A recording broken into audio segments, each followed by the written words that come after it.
හිටපු ජනාධිපතිනි චන්ද්‍රිකා බණ්ඩාරනායක කුමාරතුංග අග්‍රාමාත්‍ය කාර්යාලයට පැමිණ අග්‍රාමාත්‍ය හරිනි අමරසූරිය හමු වී තිබෙනවා.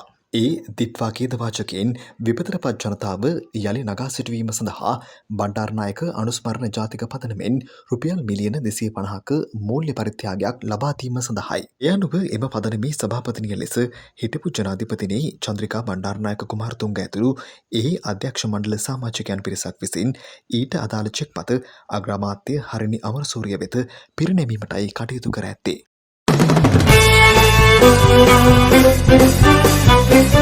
This is Shine 24/7.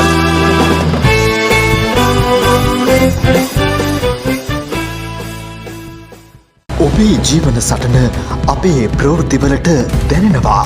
ඔබේ හදකැස්ම අපේ ප්‍රවෘත්තිවලට ඇහෙනවා. Shine News. මැදමාවතේ ප්‍රවෘත්ති විකාශය. Shine 24/7 ශ්‍රී ලංකා. ඔබ වෙනුවෙන් අපි අවදියෙන්